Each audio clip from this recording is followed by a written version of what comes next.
Hey guys, Ray from ProString again. Today's tutorial will be on how to change a replacement grip, not an overgrip. Two completely different things. So I've peeled off the sticker, what's left of it anyway. This grip is actually in very poor condition.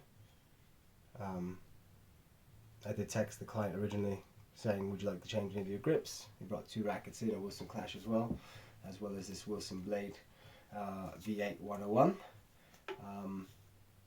And he said no, and then I sent him a picture saying your grip looks like this, and then he said, oh okay, please, yes, in this case please change it, because what happens as well, if you don't change the grip, your finger will start rubbing against the actual bottom of the pallet.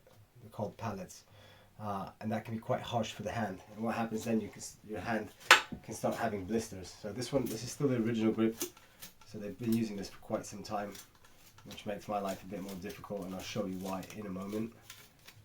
Because from a professional aspect at least, there's a staple on there that goes to the garbage. So there's a staple on here. See if I can show you guys real quick. I don't even know why they need to staple it. It's unnecessary. From the factory. The staple's just there, as you can see. I'm going to pull that out. It should come out easily enough. There you go. So I guess they just do it out of protocol in the factories in China, Vietnam, where most of the tennis rackets get made. This one is designed in Chicago. Yeah, everything's always designed somewhere. Makes it almost so. Anyway, so yes, as you can see, this sticky stuff from the old previous racket needs to come off. Sometimes it comes off nice and easy, which it is right now. Hopefully, I'm not jinxing myself, because us stringers have seen some bad cases of people not changing their grips for years, and what happens is the salt over years and time, even if you just use your racket a handful of times, maybe more than a handful of times, the sweat, if you're someone who sweats a lot and you just leave your racket there for a very long time, then what happens is that it starts to disintegrate. And then they come back to it a few years later, they stop playing tennis or whatever it is, and they come back to playing tennis and their hand is just all black. So a lot of times they'll bring us the racket in that state. It gets everything dirty. Other rackets that we package together with them for us to bring back to our workshops, the label that we give them as well, it can get incredibly messy, not messy but also disgusting. So if you're one of those people, in the nicest way possible, change your grip. Yeah, and as you can see, this one hasn't been, it's still the original one. This has probably been used for a year or so, year and a half, which is fine. Some people, I change my overgrips every 3 times I play, maybe 3, 4. Okay, it does help having my own brand strings and overgrips, so therefore it costs me a lot less. But I used to do it anyway. I used to change my grips quite frequently. Some people are fussier than others, just the same as racket restringing.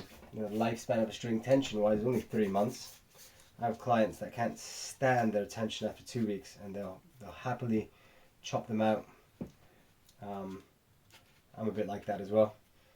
And then you have people that will just use their rackets for years and not care, which is fine as well. Everybody's different. Some people don't take their tennis, well, squash or badminton for that matter, very seriously, which is fine. So here we go. Most grips come with a film. I do get them made in China. I do tell them not to bother with the plastic, because it's quite unnecessary. More and more plastic in these products, which is not necessary, in my opinion. I've taken off the sticker that goes on the sticky bit of the bottom. Now, let's see if this angle today works well. I'm trying different angles when it comes to the regripping. And you can see, perhaps, starting right nice and close to the edge, and stick to the edge. You don't want to do it above the edge, because that will also create blisters. You don't want your hand touching any part of the grip, because then you're effectively using a plastic, right? Pretty much. I would say the palette is a plastic or some kind of graphite. Regardless what it's made of, it's a hard surface, and when you're playing tennis the hand will rub against it. But as you can see, nice and close. Oh, nice and close to the edge. Not right on the edge, but nice and close to the edge. I just realized I was outside the camera frame there briefly. But anyway, you get the idea. Right, so you get to the top. As you can see, there's still a little bit left for me to do, but I'm stopping there, and I'll show you why. The grip can go up to here. The last grip by factory was put up to about there. You can see. I've got some sticky stuff at the bottom of my sock. Stuff does tend to go everywhere when you clean the grips. But anyway, I'm going to cut myself a nice sharp end here, and then I'll carry on wrapping it, and it should have a really nice finish to it.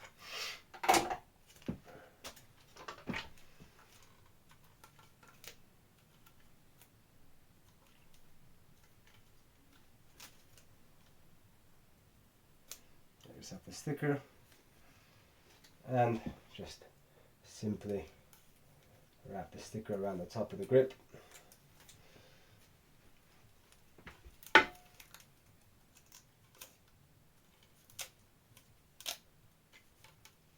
There you have it. Complete.